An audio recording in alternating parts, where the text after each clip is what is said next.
ईश्वर व्यक्ति नहीं, ईश्वर ऊर्जा है। वो जो बुद्धि की ऊर्जा है उसका नाम ईश्वर है। इस जगत में जो बुद्धिमत्ता दिखाई पड़ती उसका नाम ईश्वर है, इंटेलिजेंस। इस जगत में जो प्रतिभा का आभास होता है उसका नाम भगवत्ता है। भगवान कोई व्यक्ति नहीं है। व्यक्ति को खोजने निकलोगे तो कहीं भी ना पाओगे। जिन्होंने भगवान का अनुभव किया है उन्होंने भी नहीं कहा कि भगवान व्यक्ति है, उन्होंने भी कहा कि भगवान एक अनुभूति है।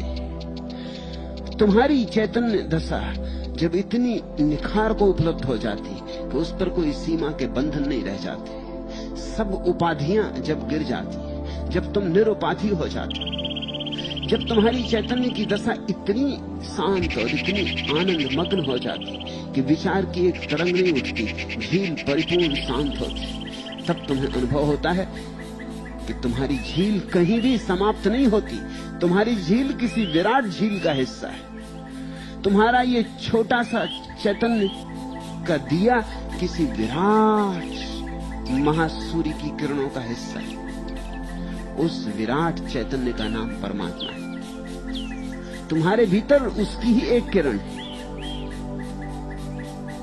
तुम उसके ही एक रूप हो, तुम तक वह आया हुआ है। परमात्मा व्यक्ति नहीं है बल्कि समष्टि में छिपी हुई चैतन्य की शक्ति का नाम है। जड़ में भी वही है, क्योंकि जड़ भी चैतन्य की ही एक अवस्था है, सोई हुई अवस्था। तुम्हारे शरीर में भी वही है, वह उसकी सोई हुई अवस्था है। और तुम्हारे बोध में भी वही है, वह उसकी थोड़ी सी जागती हुई अवस्था है। और जिस दिन तुम बुद्धत्व को उपलब्ध हो जाओगे, परम जागृत हो जाओगे, उस दिन भी वही होगा। वो उसकी परिपूर्ण जागृत अवस्था है जिसके पार फिर और जागना शेष नहीं रह जाता। संक्षिप्त में, परमात्मा व्यक्ति नहीं, इस जगत में छिपी हुई बुद्धिमत्ता है। और बुद्धिमत्ता के प्रमाणों की कमी नहीं।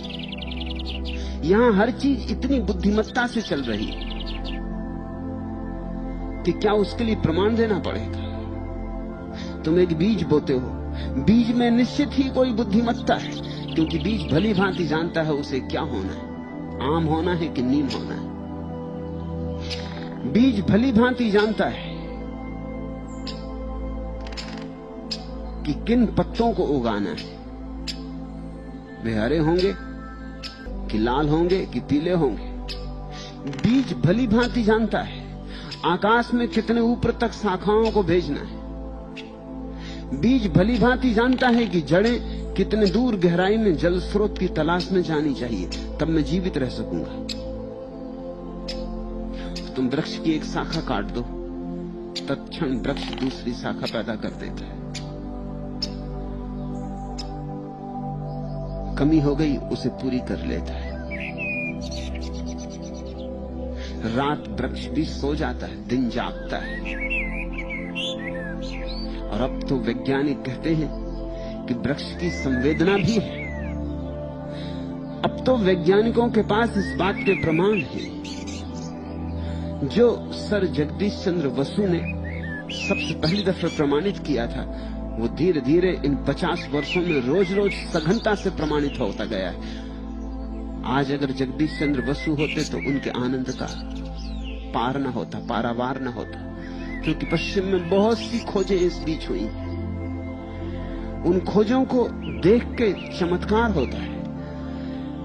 वैज्ञानिक कहते हैं कि जब कुल्हाड़ी लेके कोई वृक्ष को काटने आता है तो कुल्हाड़ी लाने वाले व्यक्ति को दूर से ही देख के, और वृक्ष की तरफ आ रहा है कुल्हाड़ी लेकर दूर से, अभी आ भी नहीं गया, अभी कुल्हाड़ी की चोट भी नहीं पड़ी, और वृक्ष भय से कपने लगता, जिससे तुम भय से कपने लगोगे कोई अगर तलवार लेके तुम्हारी तरफ आने लगे।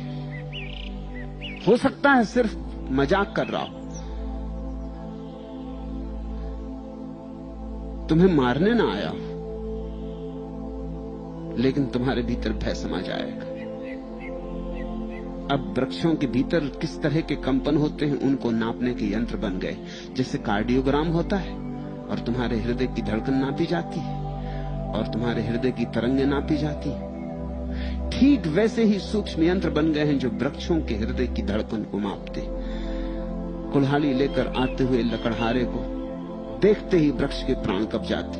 यंत्र तत्क्षण घबराहट की खबरें देता है कि वृक्ष घबरा रहा है।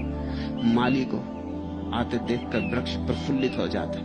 यंत्र खबर देता है कि वृक्ष प्रफुल्लित हो रहा है, माली आ रहा है, पानी आ रहा है, प्रेम करने वाला पास आ रहा है। तुम अगर किसी वृक्ष के पास रोज रोज जाके बैठते हो, उसको सहलाते हो, उससे दो बातें करते हो, तो वैज्ञानिक कहते हैं कि वो वृक्ष तुम्हारी प्रतीक्षा करने लगता है। वो रोज उतने वक्त राह देखता है। उसकी आंखें जो हमें दिखाई नहीं पड़ती ऊपर से, लेकिन यंत्र बताता है कि उसकी आंखें तुम्हारी प्रतीक्षा करती है। उसके कान जो हमें दिखाई नहीं पड़ते, यंत्र बताता है तुम्हारे पग ध्वनि को सुनते। आते हो कि आज नहीं आते हो तो उदास हो जाता है,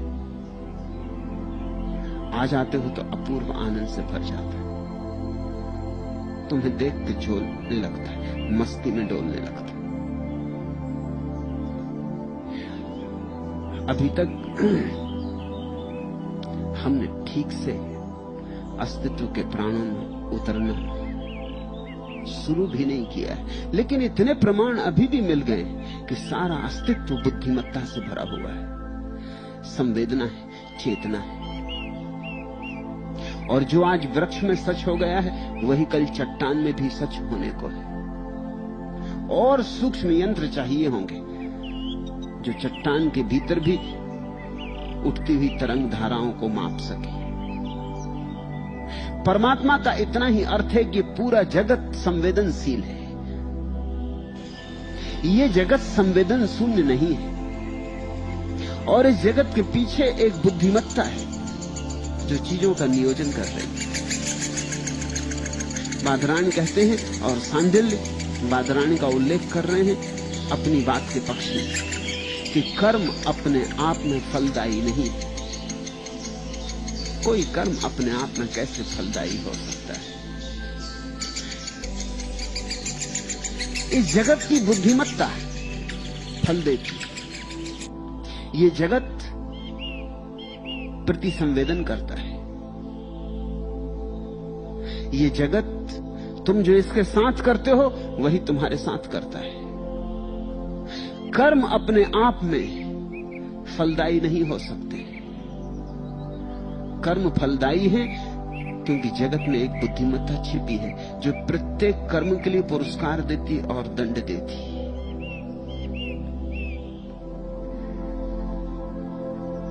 चार बातें समझ लेनी जरूरी है। पहली बात,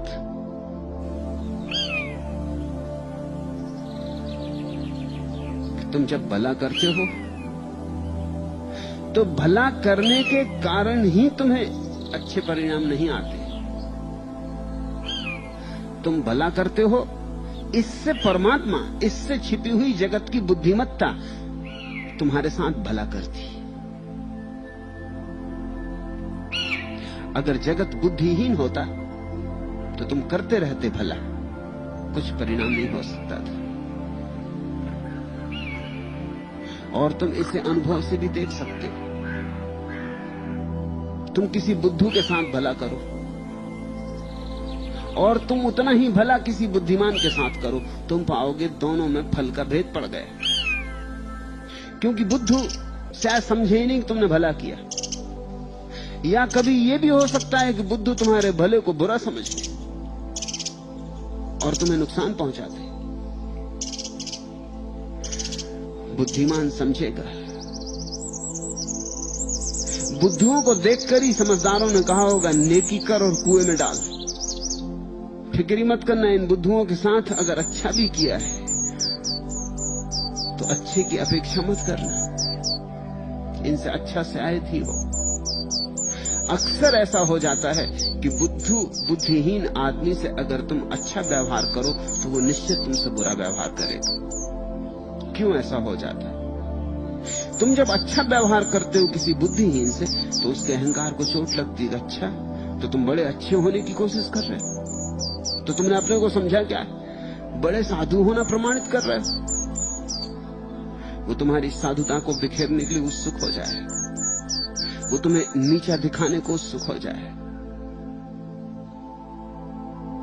अगर तुम बुद्धिमान के साथ अच्छा व्यवहार करोगे तो अनंत गुना परिणाम होगा। ये तो रोज देखने में आता है। वादरायण कहते हैं ऐसा देखने में भी आता है।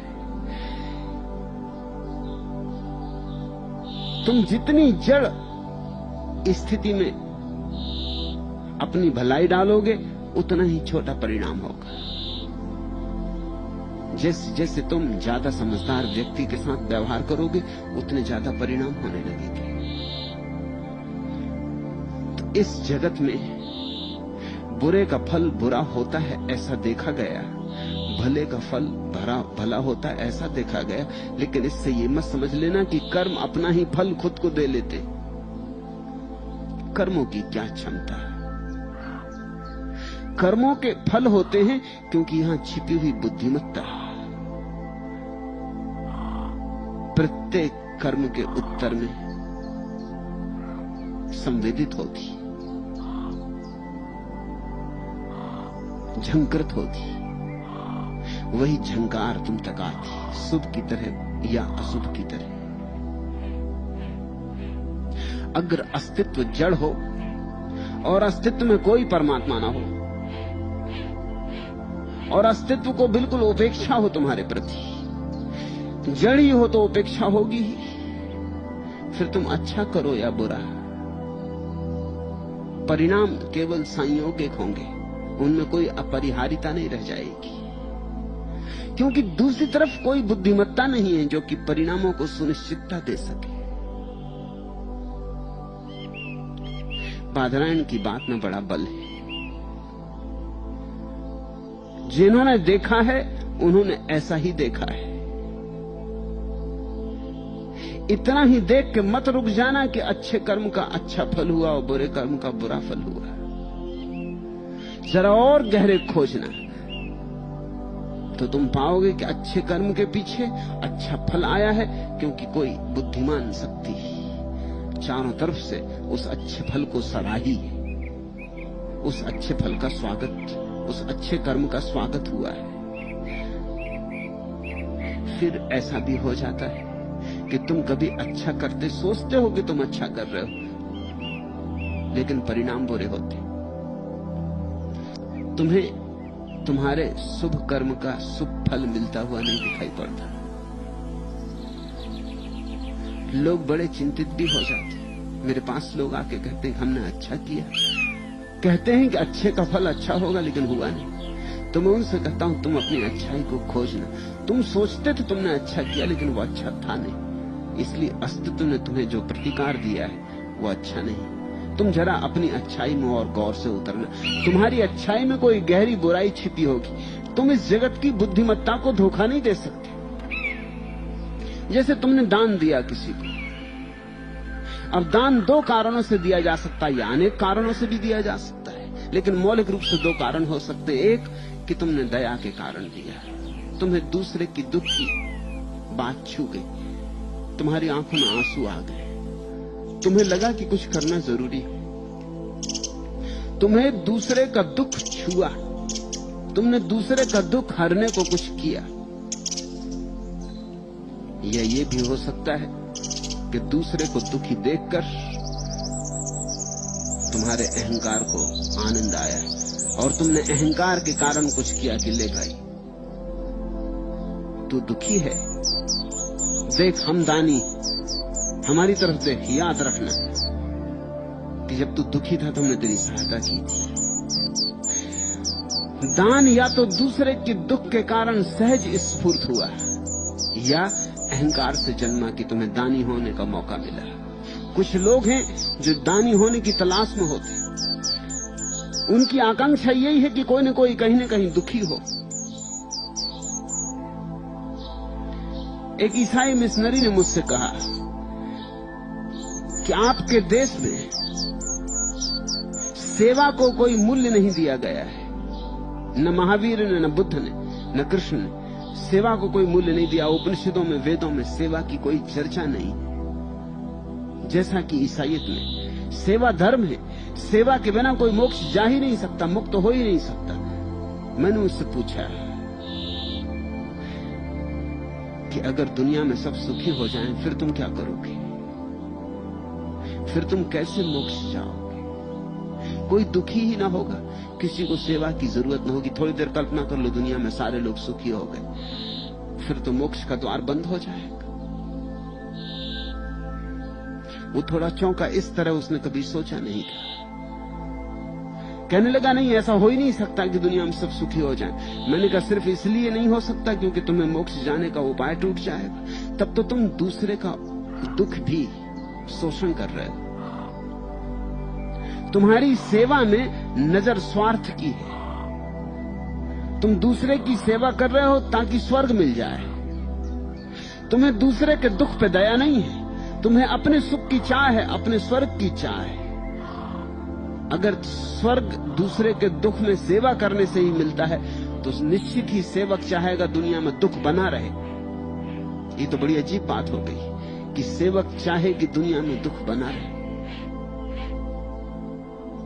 नहीं तो उसकी सेवा टूट जाएगी। ये तो बड़ा विरोधाभास हो गया, लेकिन यही हालत है। अगर तुमने सेवा इसलिए की है कि तुम्हें स्वर्ग जाना है, और तुमने दान इसलिए दिया है कि इससे प्रतिष्ठा मिलती, अखबार में नाम छपता है, समाज में आदर मिलता है, पुण्य अर्जित होता है, स्वर्ग में उसका प्रतिकार मिलेगा, प्रतिफल मिलेगा, तो तुमने शुभ कर्म नहीं किया। गहरे में तो तुम्हारा स्वार्थ है, परार्थ जरा भी नहीं। गहरे में तो तुम्हारा अहंकार है, इसमें दूसरे के दुख से कुछ लेना देना नहीं।